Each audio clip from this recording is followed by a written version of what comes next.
आओ गुरु प्यारे गुरु सवारे सतसंगी जनो। ਰੋਜ਼ਾਨਾ ਦੀ ਤਰ੍ਹਾਂ ਪਾਤਸ਼ਾਹ ਜੀ ਕੀ ਅਪਾਰ ਕਿਰਪਾ ਬਖਸ਼ਿਸ਼ ਦਾ ਸਦਕਾ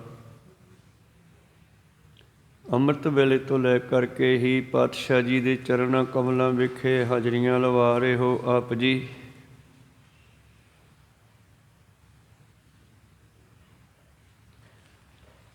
ਅੰਮ੍ਰਿਤ ਵੇਲੇ ਦੇ ਨਿਤਨੇਮ ਉਪਰੰਤ ਆਸਾ ਜੀ ਕੀ ਵਾਰ ਕੇ ਸ਼ਬਦ ਕੀਰਤਨ ਸਰਵਣ ਕਰ ਰਹੇ ਸੀ।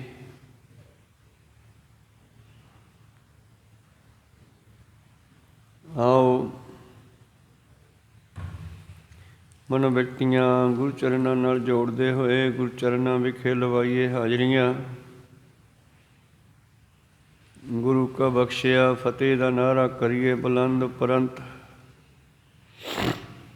ਬਾਣੀ ਦੀ ਵਿਚਾਰ ਨਾਲ ਜੁੜਨਾ ਕਰਾਂਗੇ। ਗੱਜ ਕੇ ਆਖੀਏ ਜੀ ਵਾਹਿਗੁਰੂ ਜੀ ਕਾ ਖਾਲਸਾ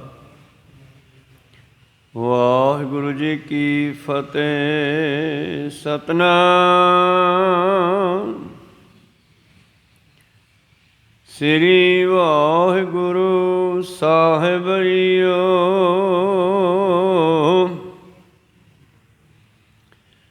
ਮਹੱਲਾ ਪਹਿਲਾ।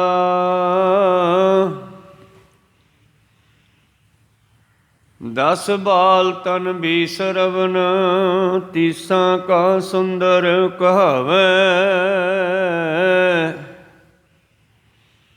40 ਸੀ ਪਰ ਹੋਏ 85 ਪਗ ਖਿਸੈ 60 ਕੇ ਬੋਢੇ ਪਾਇਆਵੈ। 70 ਕਾ ਮਤਹੀਨ 80 ਕਾ ਵਿਵਹਾਰ ਨ ਪਾਵੈ। 90 ਕਾ ਸੇ ਜਾਸਨੀ ਮੂਲ ਨ ਜਾਣੈ ਅਪਵਲ।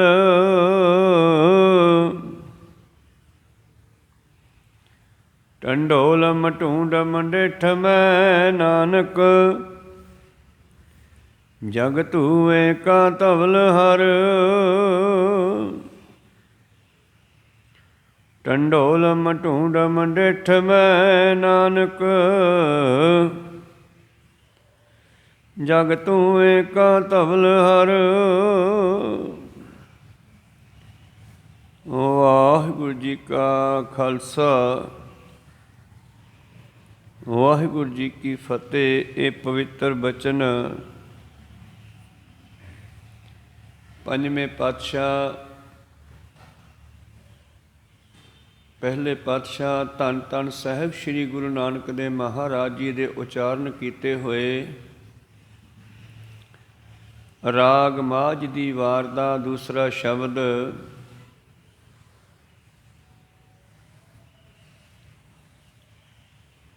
ਮਹੱਲਾ ਪਹਿਲਾ। ਧੰਨ ਧੰਨ ਸ੍ਰੀ ਗੁਰੂ ਨਾਨਕ ਦੇਵ ਮਹਾਰਾਜ ਜੀ ਸਿੱਖ ਸੰਗਤਾਂ ਨੂੰ ਦੱਸ ਰਹੇ ਸੀ ਜਦੋਂ ਆਪਾਂ ਵਾਰ ਮਾਝ ਦੀ ਆਰੰਭ ਕੀਤੀ ਗੁਰੂ ਦੀ ਮਹਿਮਾ ਗੁਰੂ ਕੈਸਾ ਹੈ।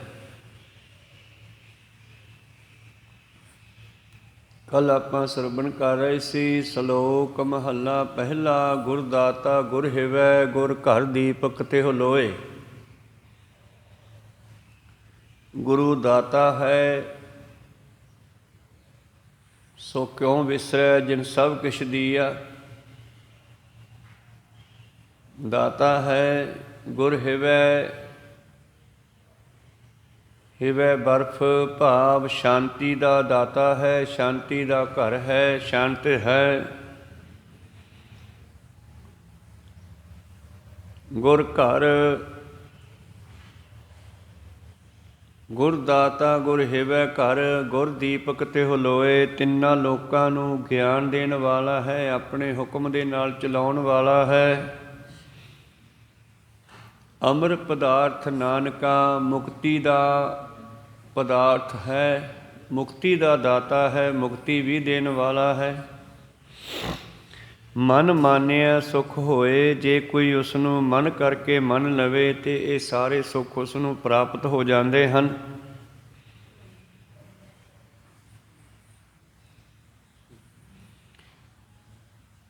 ਤਾਂ ਸਿੱਖਾਂ ਨੇ ਬੇਨਤੀ ਕੀਤੀ ਸੀ, ਮਹਾਰਾਜ ਫਿਰ ਦੁਨੀਆ ਸੁੱਖ ਪ੍ਰਾਪਤ ਕਿਉਂ ਨਹੀਂ ਕਰਦੀ?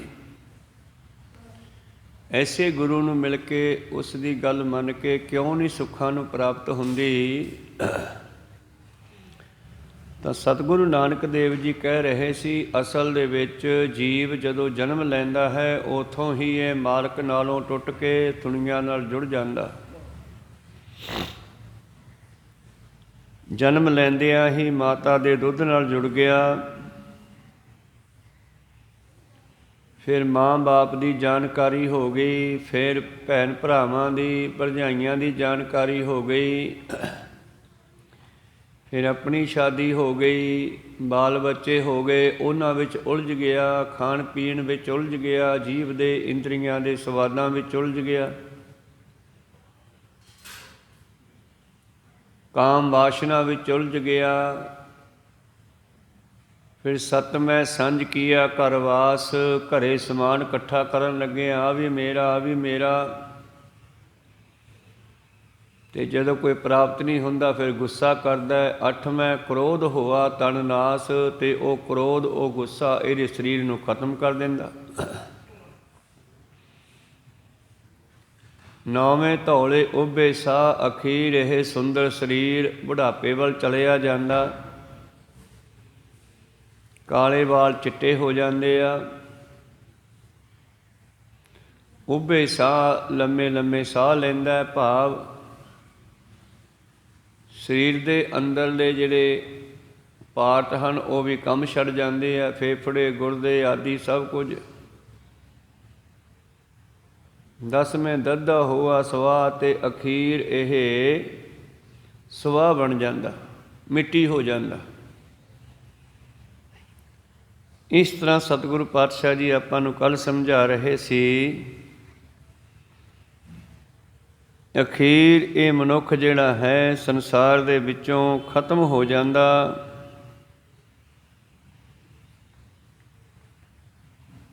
ਸੜ ਕੇ ਸਵਾਹ ਹੋ ਜਾਂਦਾ, ਅੱਗ ਵਿੱਚ ਪਾ ਦਿੱਤਾ ਜਾਂਦਾ, ਇਹ ਸਰੀਰ ਤੇ ਖਤਮ ਹੋ ਜਾਂਦਾ।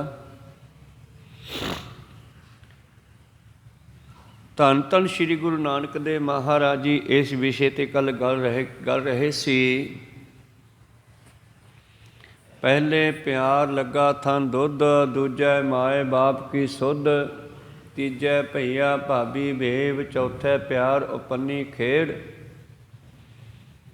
ਪੰਜਵੇਂ ਖਾਣ ਪੀਣ ਕੀ ਧਾਤ, ਛੇਵੇਂ ਕਾਮ ਨ ਪੁੱਛੈ ਜਾਤ, ਸਤਵੇਂ ਸੰਜ ਕੀਆ ਘਰ ਵਾਸ, ਅੱਠਵੇਂ ਕ੍ਰੋਧ ਹੋਆ ਤਨ ਨਾਸ, ਨੌਵੇਂ ਧੌਲੇ ਉਭੇ ਸਾਹ, ਦਸਵੇਂ ਦੱਦਾ ਹੋਆ ਸਵਾਹ। ਇਸ ਪ੍ਰਕਾਰ ਮੋਹ ਵਿਸ਼ੇ ਵਿਕਾਰਾਂ ਦਾ ਸਾੜਿਆ ਹੋਇਆ ਅੰਤ ਨੂੰ ਸਵਾਹ ਬਣ ਕੇ ਰਹਿ ਜਾਂਦਾ। ਭਾਵ ਪਹਿਲਾਂ ਉੱਦਾਂ ਇਸ ਨੂੰ ਵਿਕਾਰ ਸਾੜਦੇ ਆ ਅੰਦਰੋਂ ਅੰਦਰੀ, ਤੇ ਅਖੀਰ ਇਹ ਮਰ ਜਾਂਦਾ ਤੇ ਫਿਰ ਸਰੀਰ ਕਰਕੇ ਵੀ ਸਵਾਹ ਬਣ ਜਾਂਦਾ। ਗਏ ਸੰਗੀਤ ਪੁਕਾਰੀ ਧਾ, ਜਵਾਨੀ ਵੇਲੇ ਵਿਆਹ ਆਦਿਕਾਂ ਦੇ ਗੀਤ ਗਾਏ ਜਾਂਦੇ ਸੀ, ਪਰ ਹੁਣ ਧਾਹਾਂ ਮਾਰੀਆਂ ਜਾਂਦੀਆਂ, ਉਹਦੇ ਕੋਲ ਬੈਠ ਕੇ ਉਹਨੂੰ ਆਵਾਜ਼ਾਂ ਮਾਰ ਕੇ ਬੁਲਾਉਂਦੇ ਆ। ਸਾਥੀ ਮਰੇ ਹੋਏ ਨੂੰ ਜਗਾਉਣਾ ਚਾਹੁੰਦੇ ਆ, ਅਖੀਰ ਮਸਾਣਾ 'ਚ ਲੈ ਜਾਂਦੇ ਆ, ਧਾਹਾਂ ਮਾਰ ਮਾਰ ਕੇ ਰੋਂਦੇ ਆ। ਅੰਤ ਸਮੇਂ ਉਹ ਖੁਸ਼ੀ ਦੇ ਗੀਤ ਧਾਹਾਂ ਵਿੱਚ ਬਦਲ ਜਾਂਦੇ ਹਨ, ਤੇ ਜਮਾਂ ਦਾ ਡਰ ਜੀਵ ਆਤਮਾ ਨੂੰ ਪੁਕਾਰਾਂ ਕਰਦਾ ਹੈ। ਜਮਾਂ ਦਾ ਡਰ ਪੈਦਾ ਹੋ ਜਾਂਦਾ ਹੈ। ਇਹ ਜੀਵ ਆਤਮਾ ਵੀ ਪੁਕਾਰਾਂ ਕਰਦੀ ਹੈ ਕਿ ਮੈਨੂੰ ਬਚਾਓ। ਇੱਧਰ ਰਿਸ਼ਤੇਦਾਰ ਸਾਕ ਸੰਬੰਧੀ ਪੁਕਾਰਾਂ ਕਰਦੇ ਆ, ਖੜਾ ਹੋ, ਤੂੰ ਕਿਉਂ ਮਰ ਗਿਆ, ਤੂੰ ਬੋਲਦਾ ਕਿਉਂ ਨਹੀਂ। ਉੱਧਰ ਜੀਵ ਜਮਾਂ ਦੇ ਵੱਸ ਪੈ ਜਾਂਦਾ ਹੈ, ਤੇ ਜਮਾਂ ਤੋਂ ਡਰਦਾ ਹੋਇਆ ਪੁਕਾਰਾਂ ਕਰਦਾ, ਤੇ ਸਥੂਲ ਸਰੀਰ ਵਿੱਚੋਂ ਹੰਸ ਜੀਵ ਆਤਮਾ ਜਮਾਂ ਦੇ ਵੱਸ ਪੈ ਕੇ ਉੱਡਿਆ ਹੋਇਆ ਜਮਦੂਤਾਂ ਦੇ ਰਾਹ ਪੈ ਜਾਂਦਾ, ਭਟਕਦਾ ਹੈ। ਪਾਤਸ਼ਾਹ ਜੀ ਕਹਿ ਰਹੇ ਸੀ ਕੱਲ੍ਹ ਦੇ ਵਚਨਾਂ ਵਿੱਚ, ਉੱਡਿਆ ਹੰਸ ਦਸਾਏ ਰਾਹ। ਇਸ ਤਰ੍ਹਾਂ ਭਟਕਦਾ ਫਿਰਦਾ ਹੈ ਜੀਵ। ਚੰਗੇ ਮੰਦੇ ਕਰਮਾਂ ਅਨੁਸਾਰ ਨਰਕ ਸੁਰਗ ਦਾ ਰਸਤਾ ਧਰਮਰਾਜ ਦੱਸਦਾ ਹੈ। ਆਇਆਂ ਗਇਆਂ ਮੋਇਆਂ ਨਾਉ, ਪਿੱਛੇ ਪੱਤਲ ਸੱਦੇ ਹੋ ਕਾਮ। ਅਖੀਰ ਰਹਿ ਜਾਂਦਾ ਪਿੱਛੇ ਵੀ ਫਲਾਨਾ ਸੀ ਉਹ ਮਰ ਗਿਆ, ਆਇਆ ਸੀ ਚਲਿਆ ਗਿਆ। ਕੁਝ ਸਮੇਂ ਦੇ ਲੋਕ ਉਹਦੇ ਸਰਾਧ ਆਦਿ ਮਨਾਉਂਦੇ ਆ, ਔਰ ਕੋਠੇ ਦੇ ਉੱਤੇ ਰੋਟੀ ਰੱਖ ਕੇ ਖੀਰ ਆਦਿ ਰੱਖ ਕੇ ਪਿੱਛੋਂ ਸਰਾਧ ਕਰਦੇ ਹੈ, ਕਾਮਾਂ ਨੂੰ ਸੱਦਦੇ ਹਨ। ਉਹਨਾਂ ਅੱਗੇ ਖੀਰ ਆਦਿ ਪੂਰੀਆਂ ਆਦਿ ਰੱਖਦੇ ਹਨ ਕਿ ਉਹ ਖਾਣਗੇ।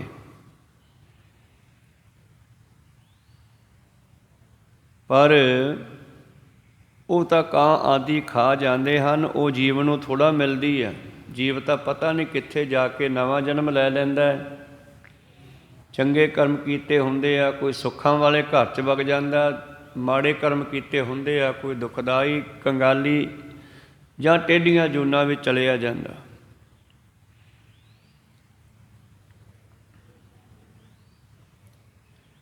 ਜੀਵਤ ਪਿੱਤਰ ਨ ਮਾਨੈ ਕੋ ਮੂਏ ਸਰਾਧ ਕਰਾਹੀ। ਪਿੱਤਰ ਭੀ ਬਪਰੇ ਕਹੋ ਕਿਉ ਪਾਵੈ ਕਊਆ ਕੂਕਰ ਖਾਹੀ। ਕਬੀਰ ਸਾਹਿਬ ਜੀ ਨੇ ਬਚਨ ਰੱਖਿਆ। ਪੁਰਾਣੇ ਸਮਿਆਂ ਦੇ ਵਿੱਚ ਕੁਝ ਸਵਾਰਥੀ ਲੋਕਾਂ ਨੇ ਸੰਸਾਰ ਨੂੰ ਲੁੱਟਣ ਦੇ ਬੜੇ ਢੰਗ ਬਣਾਏ। ਸਤਿਗੁਰਾਂ ਨੇ ਬੜੀ ਕਿਰਪਾ ਕੀਤੀ, ਸਾਨੂੰ ਉਹਨਾਂ ਕਰਮ ਕਾਂਡਾਂ 'ਚੋਂ ਬਚਾਉਣਾ ਕੀਤਾ। ਪੁਰਾਣੇ ਸਮਿਆਂ ਦੀ ਗੱਲ ਹੈ। ਅੱਜ ਵੀ ਲੋਕ ਸਰਾਧ ਮਨਾਉਂਦੇ ਆ ਅਤੇ ਜਿਵੇਂ ਬ੍ਰਾਹਮਣ ਕਹਿੰਦੇ ਆ ਉਵੇਂ ਕਰੀ ਜਾਂਦੇ ਆ। ਕਹਿੰਦੇ ਇੱਕ ਵਾਰੀ ਦੀ ਗੱਲ ਹੈ, ਇੱਕ ਬਜ਼ੁਰਗ ਚੜ੍ਹਾਈ ਕਰ ਗਿਆ ਔਰ ਚੜ੍ਹਾਈ ਕਰਨ ਤੋਂ ਬਾਅਦ ਸਰਾਧ ਆਏ ਔਰ ਸਰਾਧਾਂ ਦੇ ਉੱਤੇ ਉਹ ਬ੍ਰਾਹਮਣ ਨੂੰ ਸੱਦਿਆ ਗਿਆ। ਕੜਾਹ ਖੀਰ ਭੋਜਨ ਆਦਿ ਬਣਾਉਣੇ ਕੀਤੇ। 36 ਪ੍ਰਕਾਰ ਦੇ ਭੋਜਨ ਤਿਆਰ ਕਰਕੇ ਉਸ ਬ੍ਰਾਹਮਣ ਨੂੰ ਖਵਾਏ ਗਏ ਪਿਤਾ ਦੇ ਨਿਮਿਤ। ਬ੍ਰਾਹਮਣ ਕਹਿੰਦਾ ਜੇ ਮੈਂ ਖਾਊਂਗਾ ਤਾਂ ਤੁਹਾਡੇ ਬਾਪੂ ਨੂੰ ਮਿਲ ਜਾਣਗੇ। ਅਤੇ ਸੰਸਾਰ ਵਿੱਚ ਐਸੀ ਪ੍ਰਚਲਿਤ ਰੀਤਾਂ ਬਣਾਤੀਆਂ ਬ੍ਰਾਹਮਣਾਂ ਨੇ, ਬੜੇ ਚਲਾਕ ਬ੍ਰਾਹਮਣਾਂ ਨੇ, ਬਈ ਬੰਦੇ ਦੇ ਜਨਮ ਤੋਂ ਲੈ ਕੇ ਮਰਨ ਤੱਕ ਦਾ ਇੰਤਜ਼ਾਮ ਆਪਣੀ ਰੋਟੀ ਦਾ ਕਰ ਲਿਆ। ਜੇ ਬੱਚਾ ਜੰਮਦਾ ਤਾਂ ਵੀ ਸੂਤ ਕਪਾਤ ਕਹਿ ਕੇ ਡਰਾ ਕੇ ਦਾਨ ਪੁੰਨ ਲੈਂਦੇ ਆ। ਜਵਾਨ ਹੋ ਗਿਆ ਅਤੇ ਗੁਰੂ ਪਿਆਰਿਓ ਵਿਆਹ ਦੇ ਵਿੱਚ ਫਿਰ ਉਹਦੇ ਕੋਲੋਂ ਜਿਹੜਾ ਵਿਆਹ ਦਾ ਸੰਸਕਾਰ ਹੈ ਉਹਦੇ ਵਿੱਚ ਵੀ ਬਹੁਤ ਕੁਝ ਕਰਦੇ ਆ। ਬੁੜਾ ਹੋ ਗਏ, ਮਰ ਗਿਆ, ਫਿਰ ਸਰਾਧਾਂ ਦਾ ਕੰਮ ਚੱਲ ਪਿਆ। ਅਤੇ ਉਹ ਕਿਸੇ ਪਰਿਵਾਰ ਨੇ ਬਜ਼ੁਰਗ ਦੇ ਮਰਨ ਤੋਂ ਬਾਅਦ ਸਰਾਧ ਕੀਤੇ ਕਹਿੰਦੇ। ਅਤੇ ਸਰਾਧਾਂ 'ਤੇ ਜਦੋਂ ਬ੍ਰਾਹਮਣ ਆਇਆ, ਬ੍ਰਾਹਮਣ ਬੜਾ ਲਾਲਚੀ ਸੀ। ਸਰਾਧ ਛਕ ਛਕਾ ਕੇ ਚਲਿਆ ਗਿਆ, ਪਰ ਇਹਨਾਂ ਨੇ ਘੜੇ ਇੱਕ ਨਿਗਾਹ ਮਾਰ ਗਿਆ ਕਿ ਇਹਨਾਂ ਦੇ ਘਰ ਘੋੜੀ ਖੜੀ ਸੀ। ਉਹ ਘੋੜੀ 'ਤੇ ਬਜ਼ੁਰਗ ਜਾਇਆ ਆਇਆ ਕਰਦਾ ਸੀ ਅਤੇ ਇਸ ਦਾ ਖਿਆਲ ਬਣ ਗਿਆ ਵੀ ਇਹ ਕਿਉਂ ਨਾ ਮੈਂ ਘੋੜੀ ਇਹਨਾਂ ਤੋਂ ਲੈ ਲਵਾਂ, ਇਹਨਾਂ ਦੇ ਕਿਹੜੇ ਕੰਮ ਹੈ, ਹੁਣ ਤਾਂ ਵਾਧੂ ਹੀ ਹੋ ਗਈ। ਕਹਿੰਦੇ ਉਸਨੇ ਦੂਜੇ ਤੀਜੇ ਦਿਨ ਜਦ ਫੇਰ ਆਇਆ ਕਿਤੇ, ਘਰਦਿਆਂ ਨੇ ਪੁੱਛਿਆ ਵੀ ਸਾਡੇ ਬਾਪੂ ਦਾ ਕੀ ਹਾਲ ਹੈ। ਜੇ ਕੋਈ ਦੂਜਾ ਲੋਕ ਹੁੰਦਾ ਤਾਂ ਆ ਹਵਾਈ ਜਹਾਜ਼ ਉੱਥੇ ਪਹੁੰਚ ਜਾਂਦੇ। ਇਹ ਸੰਸਾਰ ਦੇ ਵਿੱਚ ਹੀ ਦੁੱਖ ਸੁੱਖ ਹੈ, ਕਰਮਾਂ ਦੇ ਫਲ ਮਨੁੱਖ ਭੋਗਦਾ। ਦੱਦਾ ਦੋਸ਼ ਨਾ ਦਿਓ ਕਿਸੈ, ਦੋਸ਼ ਕਰਮਾਂ ਆਪਣਿਆ, ਜੋ ਮੈਂ ਕੀਆ ਸੋ ਮੈਂ ਪਾਇਆ, ਦੋਸ਼ ਨਾ ਦੀਜੈ ਅਵਰ ਜਨ। ਤਾਂ ਗੁਰੂ ਪਿਆਰਿਓ ਬ੍ਰਾਹਮਣ ਆ ਕੇ ਕਹਿਣ ਲੱਗਿਆ ਵੀ ਤੁਹਾਡਾ ਬਾਪੂ ਮਿਲਿਆ ਸੀ ਮੈਨੂੰ। ਉਹ ਕਹਿੰਦਾ ਬਈ ਠੀਕ ਹੈ, ਖੀਰ ਕੜਾਹ ਤਾਂ ਮੇਰੀ ਭੁੱਖ ਮਰ ਗਈ, ਮੈਂ ਬੁੱਢਾ ਹੋ ਗਿਆ ਹਾਂ, ਮੈਨੂੰ ਆਉਣਾ ਜਾਣਾ ਤੁਰਨਾ ਫਿਰਨਾ ਬਹੁਤ ਔਖਾ ਹੈ, ਜੇ ਮੇਰੀ ਘੋੜੀ ਭੇਜ ਦੇਵੇਂ। ਅਤੇ ਉਹ ਘਰ ਦੇ ਕਹਿਣ ਲੱਗੇ ਵੀ ਠੀਕ ਹੈ, ਆਪਾਂ ਘੋੜੀ ਭੇਜ ਦਿੰਦੇ ਹਾਂ, ਵਿਹਲੀ ਖੜੀ ਆ। ਤਾਂ ਉਹਦੇ ਮਗਰ ਲੱਗ ਕੇ ਕਹਿੰਦੇ ਉਸ ਨੂੰ ਘੋੜੀ ਦੇ ਦਿੱਤੀ। ਅਤੇ ਪਰ ਵੇਖਦੇ ਆ ਕਿ ਘੋੜੀ ਤਾਂ ਇੱਥੇ ਲਈ ਫਿਰਦਾ, ਬ੍ਰਾਹਮਣ ਗਾਹਾਂ ਤਾਂ ਭੇਜੀ ਕੋਈ ਨਹੀਂ ਇਸਨੇ। ਭੇਜਣੀ ਵੀ ਕਿੱਥੇ ਸੀਗੀ। ਤਾਂ ਗੁਰੂ ਪਿਆਰਿਓ, ਜਿਸ ਵੇਲੇ ਥੋੜ੍ਹਾ ਬੱਚਿਆਂ ਦਾ ਦਿਮਾਗ ਘੁੰਮਿਆ ਤੇ ਇੱਕ ਦਿਨ ਕਿਤੇ ਬ੍ਰਾਹਮਣ ਫਿਰ ਦੁਬਾਰਾ ਸਰਾਧ ਖਾਣ ਆਇਆ।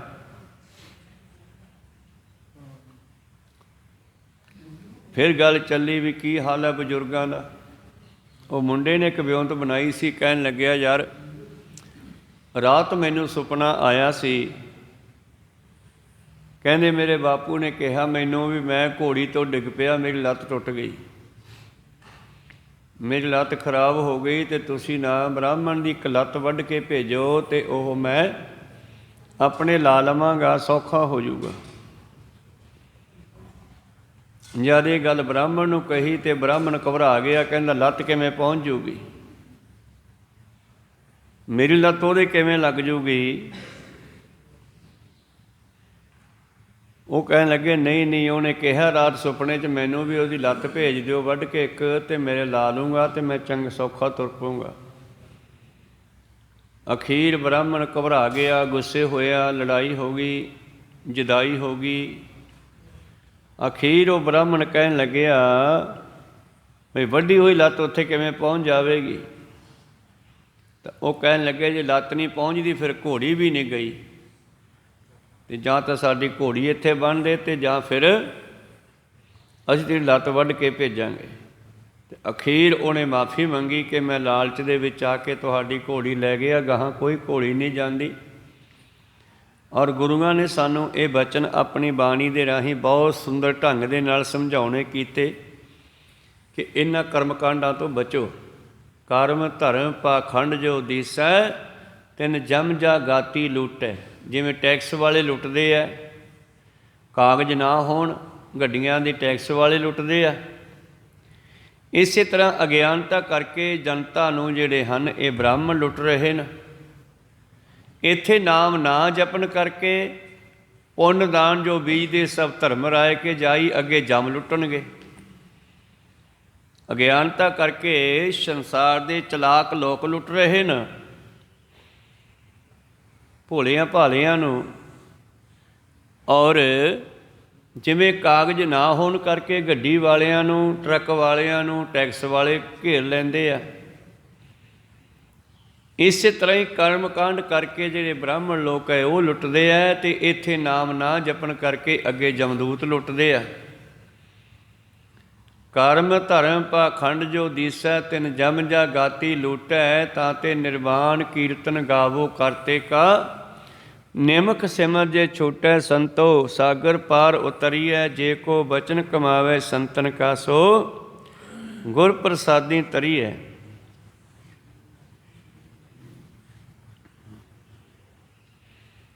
ਇਸ ਤਰ੍ਹਾਂ ਸਤਿਗੁਰੂ ਪਾਤਸ਼ਾਹ ਜੀ ਸਾਨੂੰ ਬਖਸ਼ਿਸ਼ ਕਰਦੇ ਹਨ ਕਿ ਅਸੀਂ ਇਹਨਾਂ ਕਰਮਕਾਂਡਾਂ ਵਿੱਚ, ਸਰਾਧਾਂ ਨਰਾਤਿਆਂ ਆਦਿ ਇਹਨਾਂ ਵਿੱਚ ਨਹੀਂ ਪੈਣਾਗਾ। ਪਰਮੇਸ਼ਰ ਦਾ ਨਾਮ ਹੀ ਜੀਵ ਨੂੰ ਹਰ ਥਾਂ 'ਤੇ ਸਹਾਈ ਹੁੰਦਾ ਹੈ, ਅਤੇ ਨਾਮ ਨੇ ਗਿਆਨ ਪੈਦਾ ਕਰਨਾ ਅਤੇ ਗਿਆਨ ਹੀ ਸਹਾਇਤਾ ਕਰਦਾ ਹੈ। ਅੱਜ ਜੋ ਵੀ ਅਸੀਂ ਰੋਜੀ ਰੋਟੀ ਕਮਾਉਣੇ ਆ, ਕਿਸੇ ਨਾ ਕਿਸੇ ਗਿਆਨ ਕਰਕੇ ਹੀ ਆ। ਕਿਸੇ ਨੂੰ ਦੁਕਾਨ ਦਾ ਗਿਆਨ ਹੈ, ਕਿਸੇ ਨੂੰ ਮਕਾਨ ਬਣਾਉਣ ਦਾ ਗਿਆਨ ਹੈ, ਕਿਸੇ ਨੂੰ ਡਾਕਟਰੀ ਦਾ ਗਿਆਨ ਹੈ, ਕਿਸੇ ਨੂੰ ਮਾਸਟਰੀ ਦਾ ਗਿਆਨ ਹੈ। ਇਹ ਸਾਰਾ ਗਿਆਨ ਕਰਕੇ ਆਪਾਂ ਰੋਜੀ ਰੋਟੀ ਕਮਾਉਣੇ ਆ। ਤਾਂ ਤੇ ਨਾਮ ਸਹਾਈ ਹੈ, ਅਤੇ ਨਾਮ ਤੋਂ ਪੈਦਾ ਹੋਇਆ ਗਿਆਨ, ਬ੍ਰਹਮ ਗਿਆਨ ਸਹਾਇਤਾ ਕਰਦਾ ਜੀਵ ਦੀ। ਤਾਂ ਸਤਿਗੁਰਾਂ ਨੇ ਫਿਰ ਸਾਨੂੰ ਇਹ ਸਮਝਾਉਣਾ ਕੀਤਾ ਕਿ ਕਦੇ ਵੀ ਇਹਨਾਂ ਚੱਕਰਾਂ ਵਿੱਚ ਨਾ ਪਾਓ। ਇਹ ਵਿਚਾਰ ਆਪਾਂ ਕੱਲ੍ਹ ਸਰਵਣ ਕੀਤੀ ਸੀ। ਅੱਗੇ ਅੱਜ ਦਾ ਜੋ ਸ਼ਬਦ ਆਪ ਜੀ ਨੇ ਸਰਵਣ ਕੀਤਾ, ਮਹੱਲਾ ਪਹਿਲਾ। 10 ਬਾਲ ਤਨ 20 ਸਰਵਣ। ਇਹ ਜੀਵ ਜਦੋਂ ਪੈਦਾ ਹੁੰਦਾ ਹੈ 10 ਮਹੀਨੇ 10 ਸਾਲ ਤਾਂ ਇਸ ਦੇ ਬਚਪਨ ਵਿੱਚ ਹੀ ਖਤਮ ਹੋ ਜਾਂਦੇ ਆ। 10 ਬਾਲਤਨ ਬਚਪਨ ਵਿੱਚ ਹੀ 10 ਸਾਲ ਲੰਘ ਜਾਂਦੇ ਹਨ। 100 ਸਾਲ ਦੀ ਉਮਰ ਮਨੁੱਖ ਦੀ ਮੰਨੀ ਆ ਕਲਯੁਗ ਦੇ ਵਿੱਚ, ਅਤੇ 100 ਸਾਲਾਂ ਦਾ ਹਿਸਾਬ ਕਿਤਾਬ ਪਾਤਸ਼ਾਹ ਨੇ ਦੱਸਤਾ ਵੀ ਦੱਸੋ ਇਹਨੇ ਨਾਮ ਜਪਿਆ ਕਿੱਥੇ।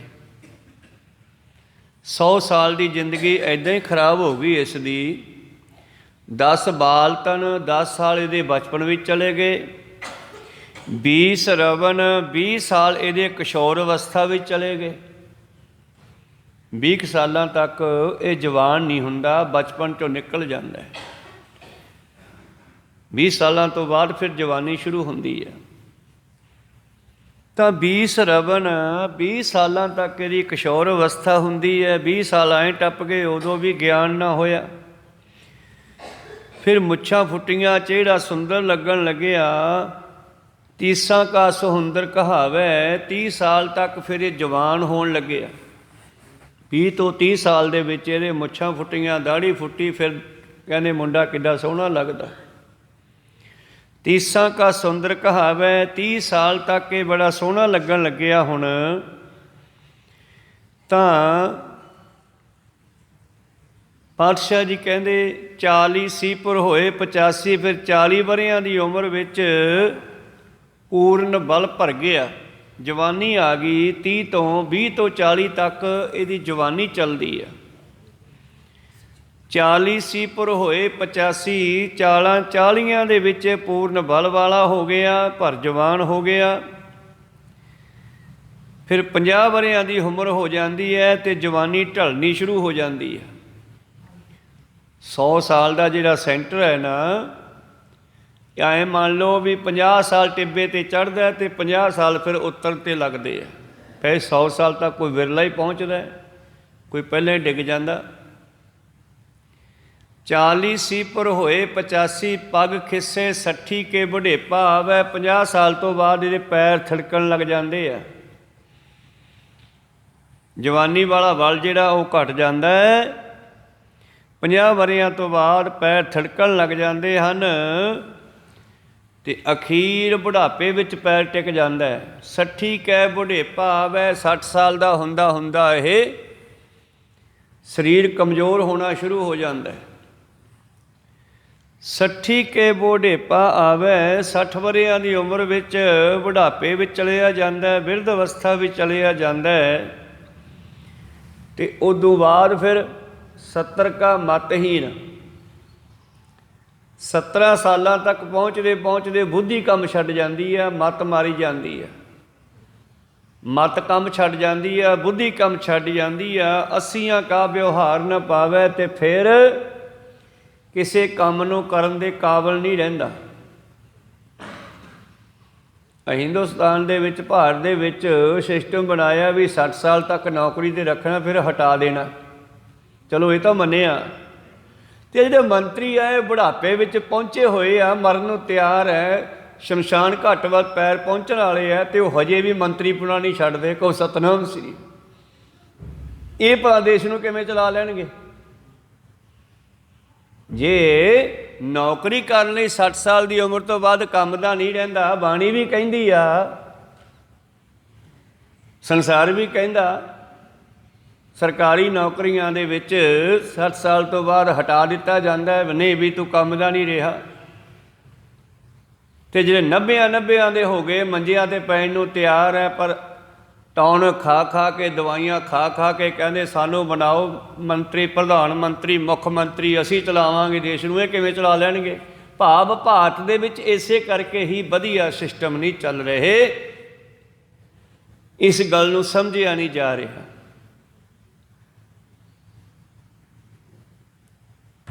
ਸੱਤਰ ਕਾ ਮਤਹੀਨ, ਜਦੋਂ 70 ਸਾਲਾਂ ਦੀ ਮੱਤ ਹੀ ਮਾਰੀ ਗਈ ਅਤੇ ਫਿਰ ਉਹ ਕਿਵੇਂ ਆਪਣਾ ਸਹੀ ਕੰਮ ਕਰ ਸਕਦਾ? ਬਾਣੀ ਕਹਿੰਦੀ ਆ, ਦੁਨੀਆ ਵੀ ਮੰਨਦੀ ਆ।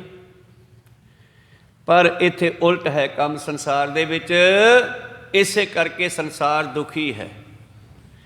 70 ਕਾ ਮਤਹੀਨ, 70 ਸਾਲਾਂ ਤੱਕ ਹੁੰਦੇ ਬੁੱਧੀ ਜਿਹੜੀ ਹੈ ਉਹ ਕਮਜ਼ੋਰ ਹੋ ਜਾਂਦੀ ਆ, ਦਿਮਾਗ ਕੰਮ ਛੱਡ ਜਾਂਦਾ ਹੈ, ਚੇਤਾ ਵਿਸਰਨ ਲੱਗ ਜਾਂਦਾ, ਬੰਦਾ ਭੁੱਲਣ ਲੱਗ ਜਾਂਦਾ। 80 ਕਾ ਵਿਵਹਾਰ ਨਾ ਪਾਵੇ। 80 ਸਾਲਾਂ ਤੱਕ ਪਹੁੰਚਦੇ ਸਰੀਰ ਕਰਕੇ ਕੋਈ ਕੰਮ ਨਹੀਂ ਕਰ ਸਕਦਾ। 90 ਕਾ ਸਹਿਜਾ ਸਣੀ, ਅਤੇ ਫਿਰ 90 ਤੱਕ ਪਹੁੰਚਦਾ ਮੰਜੇ 'ਤੇ ਪੈ ਜਾਂਦਾ। ਬਾਬਾ ਜੀ ਕਹਿੰਦੇ 90 ਤੱਕ ਪਹੁੰਚਦਾ ਤਾਂ ਮੰਜੇ 'ਤੇ ਡਿੱਗ ਜਾਂਦਾ। ਅਤੇ ਸਾਡੇ ਹਿੰਦੁਸਤਾਨ ਦੀ ਸਰਕਾਰ ਵਿੱਚ ਹਜੇ ਵੀ ਕੋਈ 80 ਸਾਲਾਂ ਦਾ, ਕੋਈ 70 ਦਾ, ਕੋਈ 90 ਤੱਕ ਪਹੁੰਚਿਆ ਹੋਇਆ।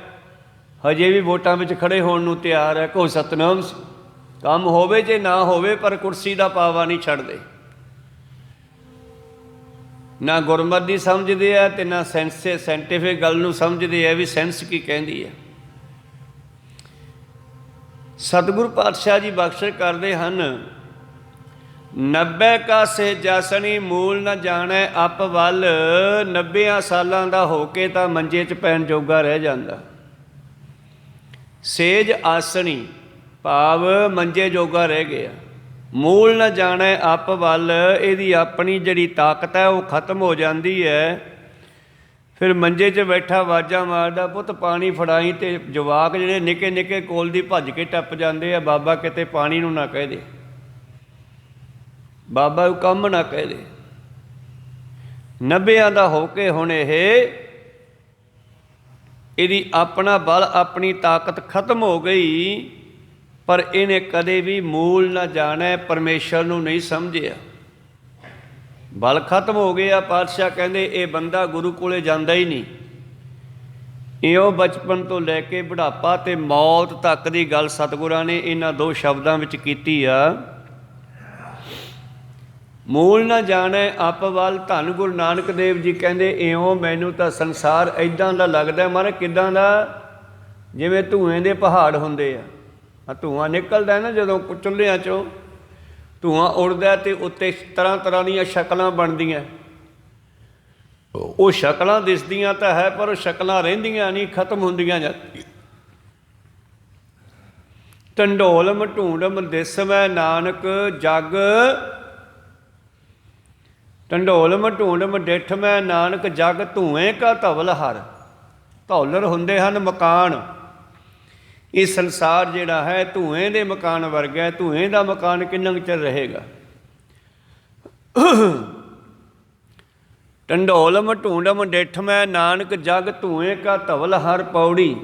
ਇਉਂ ਸੰਗਤਾਂ ਦੇ ਪੁੱਛਣ 'ਤੇ ਸਤਿਗੁਰਾਂ ਨੇ ਸਮਝਾਇਆ। ਜਦੋਂ ਸਿੱਖਾਂ ਨੇ ਪੁੱਛਿਆ, ਮਹਾਰਾਜ ਤੁਸੀਂ ਇਹ ਕਹਿੰਦੇ ਹੋ ਕਿ ਬੰਦੇ ਨੂੰ ਗੁਰੂ ਵਾਲੇ ਬਣ ਕੇ ਸੁੱਖ ਲੈਣਾ ਚਾਹੀਦਾ, ਗੁਰੂ ਦੇ ਵਿੱਚ ਇੰਨੀ ਪਾਵਰ ਹੈ, ਗੁਰ ਦਾਤਾ ਹੈ, ਗੁਰੂ ਸ਼ਾਂਤੀ ਦੇਣ ਵਾਲਾ ਹੈ, ਗੁਰੂ ਗਿਆਨ ਦਾ ਦਾਤਾ ਹੈ। ਗੁਰ ਦਾਤਾ ਗੁਰ ਹੈਵੇ ਘਰ, ਗੁਰ ਦੀਪਕ ਤਿਹੁ ਲੋਏ। ਤਿੰਨਾਂ ਲੋਕਾਂ ਦਾ ਚਲਾਉਣ ਵਾਲਾ ਹੁਕਮ ਦੇ ਅੰਦਰ।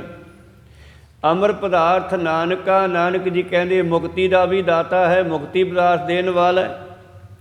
ਮਨ ਮਾਨਿਆ ਸੁੱਖ ਹੋਏ, ਅਤੇ ਬੰਦਾ ਅਗਰ ਗੁਰੂ ਦੀ ਮੰਨ ਕੇ ਚੱਲੇ ਅਤੇ ਸੁੱਖ ਪ੍ਰਾਪਤ ਹੋ ਸਕਦੇ ਆ। ਫਿਰ ਮੰਨਦਾ ਕਿਉਂ ਨਹੀਂ? ਬਾਬਾ ਜੀ ਕਹਿੰਦੇ ਕਿੱਥੇ ਮੰਨੇ, ਜੰਮਦਾ ਹੀ ਤਾਂ ਮਾਂ ਦੇ ਦੁੱਧ ਨਾਲ ਜੁੜ ਗਿਆ। ਫਿਰ ਮਾਂ ਪਿਓ ਦੀ ਜਾਣ ਪਛਾਣ ਹੋ ਗਈ, ਫਿਰ ਭੈਣਾਂ ਭਰਾਵਾਂ ਦੀ ਹੋ ਗਈ, ਭਰਜਾਈਆਂ ਦੀ ਹੋ ਗਈ, ਫਿਰ ਆਪ ਦੀ ਸ਼ਾਦੀ ਹੋ ਗਈ, ਫਿਰ ਬੱਚੇ ਜੰਮ ਪਏ, ਫਿਰ ਬੱਚਿਆਂ ਦਾ ਸਮਾਨ ਇਕੱਠਾ ਕਰਨ ਲੱਗਿਆ। ਇਸ ਤਰ੍ਹਾਂ ਆਪਣੇ ਸਰੀਰ ਨੂੰ ਕਮਜ਼ੋਰ ਹੁੰਦਾ ਵੇਖ ਕੇ ਟੌਨਕ ਦਵਾਈਆਂ ਖਾਣ ਲੱਗਿਆ। ਸਤਵੇਂ ਸੰਝ ਕੀਆ ਘਰਵਾਸ, ਜਵਾਕ ਹੋ ਗਏ, ਹੁਣ ਉਹਨਾਂ ਵਾਸਤੇ ਸਮਾਨ ਚਾਹੀਦਾ, ਸਕੂਟਰ, ਮੋਟਰਸਾਈਕਲ, ਫਰਿੱਜ ਆਦਿ ਆਦਿ। ਇਹ ਸਮਾਨ ਇਕੱਠਾ ਕਰਦਾ ਹੈ।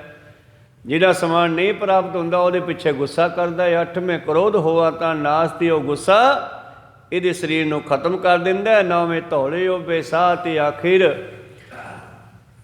80 ਤੋਂ ਬਾਅਦ ਟੱਪਦੇ ਟੱਪਦੇ ਇਹਦੇ ਚਿੱਟੇ ਜਿਹੜੇ ਹਨ ਵਾਲ, ਉਹ ਹੋ ਜਾਂਦੇ ਹਨ ਕਾਲਿਆਂ ਤੋਂ। ਸਾਹ ਵੀ ਔਖਾ ਆਉਂਦਾ, ਫੇਫੜੇ ਵੀ ਕਮਜ਼ੋਰ ਹੋ ਗਏ, ਅੰਦਰਲੇ ਪਾਰਟ ਗੁਰਦੇ ਆਦਿ, ਪਿੱਤਾ ਤਿੱਲੀ ਇਹ ਵੀ ਕਮਜ਼ੋਰ ਹੋ ਗਏ। ਉੱਭੇ ਸਾਹ, ਔਖੇ ਸਾਹ ਆਉਂਦੇ ਆ। 10ਵੇਂ ਦੱਦਾ ਹੋਆ ਸਵਾ, ਅਤੇ ਅਖੀਰ ਅੰਦਰੋਂ ਵਿਕਾਰਾਂ ਦਾ ਸਾੜਿਆ ਹੋਇਆ ਇਹ ਕਾਲਾ ਪੈ ਜਾਂਦਾ। ਪਹਿਲਾਂ ਜਿਉਂਦੇ ਹੀ ਚਿਹਰਾ ਕਾਲਾ ਪੈ ਜਾਂਦਾ, ਮੁੜ ਕੇ ਮਰਨ ਤੋਂ ਬਾਅਦ ਤਾਂ ਅੱਗ ਵਿੱਚ ਮੱਚ ਕੇ ਸਵਾਹ ਬਣ ਹੀ ਜਾਂਦਾ। 10ਵੇਂ ਦੱਦਾ ਹੋਆ ਸਵਾ, ਉੱਡਿਆ ਹੰਸ ਦਸਾਏ ਰਾਹ, ਅਤੇ ਇਹ ਜੀਵ ਆਤਮਾ ਨਿਕਲ ਜਾਂਦੀ ਹੈ ਸਰੀਰ 'ਚੋਂ, ਪਤਾ ਨਹੀਂ ਕਿੱਧਰ ਜਾਂਦੀ ਹੈ, ਜਮਾਂ ਦੇ ਵੱਸ ਪੈ ਜਾਂਦੀ ਹੈ। ਪਿੱਛੇ ਰਹਿ ਜਾਂਦਾ, ਫਲਾਨਾ ਸਿਓ ਹੁੰਦਾ ਸੀ, ਉਹ ਤਾਂ ਗਿਆ ਭਾਈ, ਮਰ ਗਿਆ, ਚਲਿਆ ਗਿਆ। ਆਇਆਂ ਗਇਆਂ ਮੋਇਆਂ ਨਾਉ, ਪਿੱਛੇ ਪੱਤਲ ਸੱਦਿਓ ਕਾਮ। ਅਤੇ ਲੋਕ ਪੁੱਟ ਕੇ ਸਰਾਧ ਮਨਾਉਂਦੇ ਆ, ਕੋਠਿਆਂ 'ਤੇ ਖੀਰ ਕੜਾਹ ਧਰ ਕੇ ਪੱਤਲਾਂ 'ਤੇ, ਕਹਿੰਦੇ ਬਾਪੂ ਰੋਟੀ ਖਾ ਲਾ। ਅਤੇ ਕਬੀਰ ਸਾਹਿਬ ਚੋਟ ਕਰਦੇ ਆ, ਕਹਿੰਦੇ ਕਿੱਡੇ ਮੂਰਖ ਹੈ, ਆਪਣੇ ਮਾਂ ਪਿਓ ਨੂੰ ਕਾਂ ਕਹੀ ਜਾਂਦੇ ਆ। ਆਪਣ ਪਿੱਤਰ ਨਾ ਐਸੇ ਕਹੀਏ, ਸਾਡੇ ਪਿੱਤਰ ਨਹੀਂ ਆਏ ਸਰਾਧ ਖਾਣ ਆਉਂਦੇ ਕਾਂ ਬਣ ਕੇ, ਬਈ ਸੋਡੇ ਹੋਣਗੇ। ਕਹੋ ਸਤਨਾਮ ਸ੍ਰੀ। ਸਤਿਗੁਰੂ ਪਾਤਸ਼ਾਹ ਜੀ ਕਹਿੰਦੇ ਇਹ ਗੱਲ ਸਮਝਾਉਣ ਤੋਂ ਬਾਅਦ ਫਿਰ ਪੌੜੀ ਵਿੱਚ ਪਰਮੇਸ਼ਰ ਨੂੰ ਇੱਕ ਬੇਨਤੀ ਕਰਦੇ ਆ ਸਾਡੇ ਵਾਸਤੇ। ਕਹਿੰਦੇ ਮਾਲਕਾ ਇਹ ਤਾਂ ਜਿਹੋ ਜਿਹਾ ਹੈਗਾ ਮੈਂ ਤੈਨੂੰ ਦੱਸਤਾ, ਹੁਣ ਤੂੰ ਕੁਛ ਕਰ। ਕੀ? ਪੌੜੀ ਤੋਂ ਕਰਤਾ ਪੁਰਖ ਅਗੰਮ ਹੈ, ਆਪ ਸ੍ਰਿਸ਼ਟੀ ਉਪਾਤੀ। ਮਾਲਕਾ ਤੂੰ ਹੀ ਤਾਂ ਦੁਨੀਆ ਨੂੰ ਪੈਦਾ ਕੀਤਾ।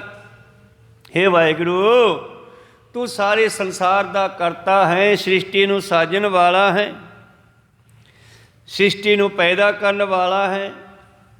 ਰੰਗ ਪਰੰਗੀ ਉਪਾਰ ਜਣਾ, ਤਰ੍ਹਾਂ ਤਰ੍ਹਾਂ ਦੇ ਰੰਗਾਂ ਵਿੱਚ ਇਹਨੂੰ ਪੈਦਾ ਕੀਤਾ ਤੂੰ।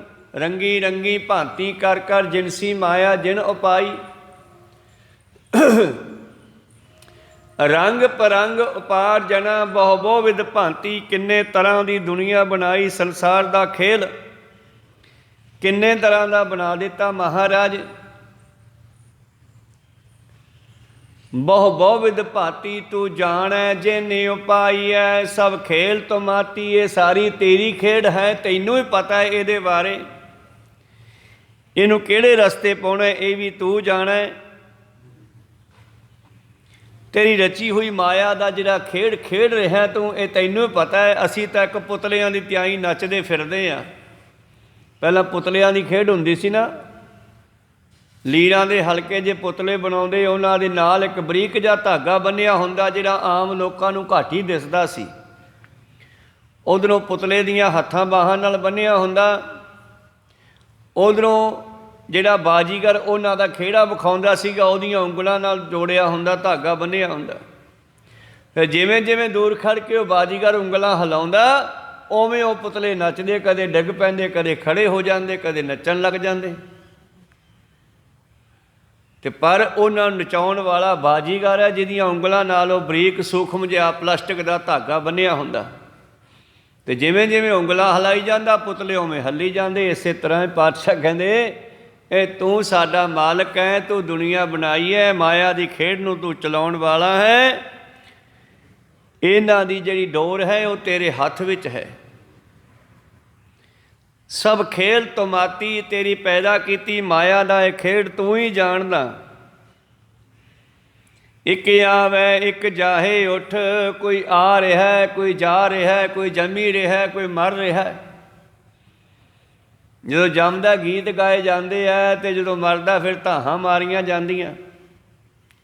ਬੰਦਾ ਉਹੀ ਹੁੰਦਾ। ਤਾਂ ਪਾਤਸ਼ਾਹ ਕਹਿੰਦੇ ਕੋਈ ਆ ਰਿਹਾ, ਕੋਈ ਜਾ ਰਿਹਾ, ਇਹ ਤੇਰੀ ਖੇਡ ਹੈ।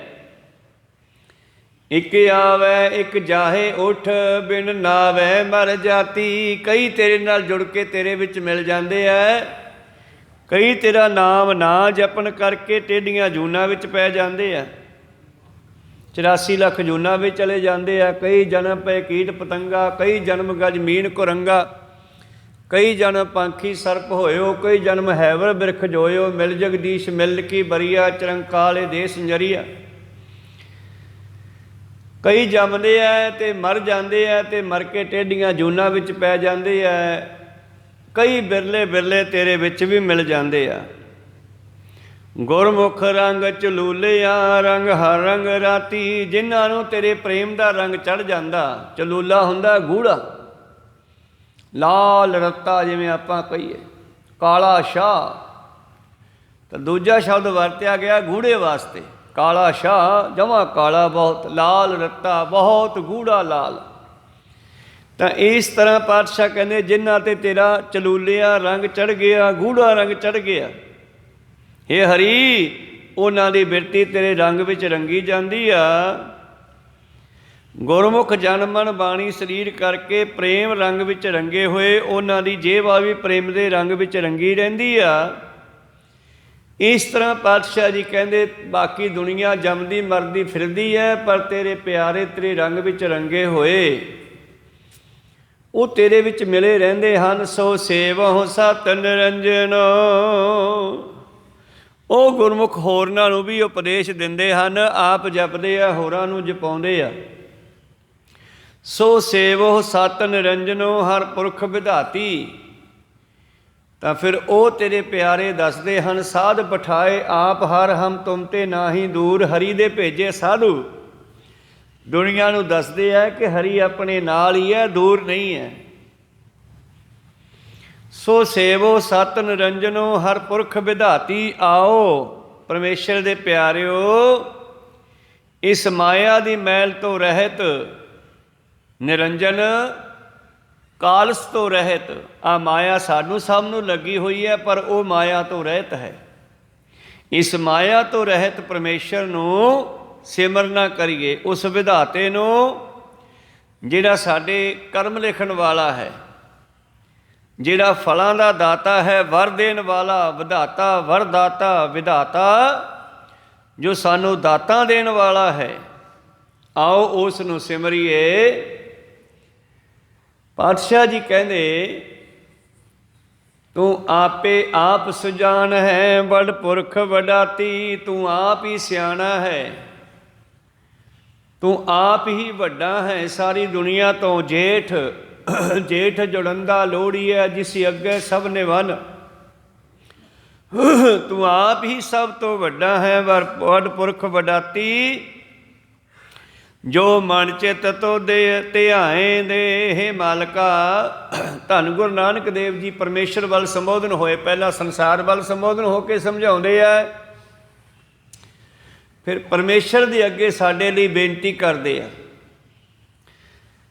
ਹੇ ਮੇਰੇ ਮਾਲਕਾ, ਜਿਹੜੇ ਤੈਨੂੰ ਸਿਮਰਦੇ ਆ ਉਹ ਤੇਰੇ ਵਿੱਚ ਮਿਲ ਜਾਂਦੇ ਹਨ। ਤੂੰ ਵੱਡਿਆਂ ਤੋਂ ਵੱਡਾ ਹੈ, ਬਹੁਤ ਵੱਡਾ ਹੈ। ਕਿੱਡਾ ਕੁ ਵੱਡਾ ਹੈ? ਦੁਨੀਆ ਕਹਿੰਦੀ ਤਾਂ ਹੈ, ਪਰ ਜਿਹਨੇ ਵੇਖਿਆ ਉਹਨੂੰ ਕਹਿਣ ਦਾ ਸਵਾਦ ਆ। ਸੁਣ ਵੱਡਾ ਆਖੈ ਸਭ ਕੋਏ, ਕੇਵਡ ਵੱਡਾ ਡੀਠਾ ਹੋਏ। ਕੀਮਤ ਪਾਏ ਨਾ ਕਹਿਆ ਜਾਏ। ਤੂੰ ਬਹੁਤ ਵੱਡਾ ਹੈ, ਵੱਡ ਪੁਰਖ ਵਡਾਤੀ, ਵੱਡਿਆਂ ਤੋਂ ਵੱਡਾ। ਜਿਹੜੇ ਮਨ ਚਿਤ ਕਰਕੇ ਤੈਨੂੰ ਸਿਮਰਦੇ ਹਨ, ਤੁਧ ਧਿਆਏ ਦੇ। ਮੇਰੇ ਸੱਚਿਆ ਬਲ ਬਲ ਹਉ ਤਿਨ ਜਾਤੀ। ਮੈਂ ਉਹਨਾਂ ਤੋਂ ਬਲਿਹਾਰੇ ਜਾਂਦਾ ਹਾਂ। ਮਨ ਕਰਕੇ, ਸਰੀਰ ਕਰਕੇ, ਬਾਣੀ ਕਰਕੇ ਮੈਂ ਉਹਨਾਂ ਤੋਂ ਬਲਿਹਾਰੇ ਜਾਂਦਾ ਹਾਂ, ਜਿਹੜੇ ਤੈਨੂੰ ਸਿਮਰਦੇ ਹਨ। ਇਸੀ ਪਵਿੱਤਰ ਸ਼ਬਦਾਂ ਦੀ ਵਿਚਾਰ ਜੋ ਸਤਿਗੁਰੂ ਪਾਤਸ਼ਾਹ ਜੀ ਨੇ ਸਾਨੂੰ ਬਖਸ਼ਿਸ਼ ਕੀਤੀ। ਨੌਵੇਂ ਧੌਲੇ ਓਬੇ ਸਾਹ। ਜਿੱਥੇ ਜੀਵ ਦੇ ਬਥਾਏ ਦੱਸਿਆ ਕਿ ਸਾਰੀ ਜ਼ਿੰਦਗੀ ਇਸ ਨੇ ਬਚਪਨ ਤੋਂ ਲੈ ਕੇ ਬੁਢਾਪੇ ਮੌਤ ਤੱਕ ਗਾਲ ਦਿੱਤੀ, ਪਰ ਉਹਨਾਂ ਵਿੱਚੋਂ ਕੁਝ ਗੁਰਮੁਖ ਹੁੰਦੇ ਆ, ਨਾਮ ਜਪਣ ਵਾਲੀਆਂ ਰੂਹਾਂ, ਉਹ ਆਪਣੀ ਜ਼ਿੰਦਗੀ ਜਿਹੜੀ ਹੈ ਸਫਲੀ ਕਰ ਜਾਂਦੇ ਹਨ। ਇਹ ਸੀ ਪਵਿੱਤਰ ਸ਼ਬਦਾਂ ਦੀ ਵਿਚਾਰ। ਅਗਲਾ ਸ਼ਲੋਕ ਚੱਲਦਾ ਹੈ, ਸ਼ਲੋਕ ਮਹੱਲਾ ਪਹਿਲਾ। ਜੀਉ ਪਾਏ ਤਨ ਸਾਜਿਆ, ਰੱਖਿਆ ਬੰਤ ਬਣਾਏ। ਅੱਖੀਂ ਦੇਖੈ ਜੇਵਾ ਬੋਲੇ, ਕੰਨੀ ਸੁਰਤ ਸਮਾਏ। ਉਸ ਪਰਿਪੂਰਨ ਪਰਮੇਸ਼ਰ ਪਰਮਾਤਮਾ ਨੇ ਕਿੱਡੀ ਸੋਹਣੀ ਰਚਨਾ ਰਚੀ ਹੈ ਸਾਡੇ ਸਰੀਰ ਦੀ। ਇਹਦੇ ਵਿੱਚ ਕਿਤਨੇ ਸੂਖਮ ਤੇ ਅਸਥੂਲ ਅੰਗ ਤਿਆਰ ਕੀਤੇ ਹੈ। ਅਸਥੂਲ ਅੰਗ ਤਾਂ ਦਿਖਾਈ ਦਿੰਦੇ ਆ, ਹੱਥ ਪੈਰ ਸਿਰ ਪੇਟ ਆਦਿ। ਸੂਖਮ ਵੀ ਅੰਗ ਹਨ ਇਹਦੇ ਵਿੱਚ। ਅੱਖਾਂ ਦੇ ਵਿੱਚ ਵੇਖਣ ਵਾਲਾ ਸੂਖਮ ਅੰਗ, ਕੰਨਾਂ ਵਿੱਚ ਸੂਖਮ ਸੁਣਨ ਵਾਲਾ। ਇਹਨਾਂ ਦੇ ਪਰਸਾਏ ਧੰਨ ਧੰਨ ਸ਼੍ਰੀ ਗੁਰੂ ਨਾਨਕ ਦੇਵ ਜੀ ਮਹਾਰਾਜ ਕੀ ਬਖਸ਼ਿਸ਼ ਕਰਦੇ ਹਨ, ਇਹ ਆਪਾਂ ਕੱਲ੍ਹ ਨੂੰ ਸਰਵਣ ਕਰਾਂਗੇ। ਹੁਣ ਇੱਥੇ ਰੋਕਣ ਦੀ ਆਗਿਆ ਬਖਸ਼ੋ। ਬੋਲਦਿਆਂ ਅਨੇਕਾਂ ਅੱਖਰ ਬਾਅਦ ਘਾਟ ਹੋ ਜਾਂਦੇ। ਸਿੱਖ ਸੰਗਤਾਂ ਤੇ ਸਤਿਗੁਰੂ ਬਖਸ਼ਿਸ਼ ਕਰਦੇ ਹਨ। ਆਓ ਸਮਾਪਤੀ ਕਰੀਏ। ਗੁਰੂ ਕਾ ਬਖਸ਼ਿਆ ਫਤਿਹ ਦਾ ਨਾਅਰਾ ਕਰੀਏ ਬੁਲੰਦ। ਅਗਲੀ ਵਿਚਾਰ ਕੱਲ੍ਹ ਦੇ ਦੀਵਾਨਾਂ ਵਿੱਚ ਸਰਵਣ ਕਰਾਂਗੇ। ਬੋਲਦਿਆਂ ਅਨੇਕਾਂ ਅੱਖਰ ਬਾਅਦ ਘਾਟ ਹੋ ਜਾਂਦੇ। ਸਿੱਖ ਸੰਗਤਾਂ ਤੇ ਸਤਿਗੁਰੂ ਬਖਸ਼ਣ ਯੋਗ ਹੈ, ਬਖਸ਼ ਲੈਣਾ ਜੀ। ਸਮਾਪਤੀ ਕਰੀਏ। ਬੁਲਾਓ ਫਤਿਹ, ਪਾਓ ਫਤਿਹ। ਵਾਹਿਗੁਰੂ ਜੀ ਕਾ ਖਾਲਸਾ, ਵਾਹਿਗੁਰੂ ਜੀ ਕੀ ਫਤਿਹ। ਵਾਹਿਗੁਰੂ।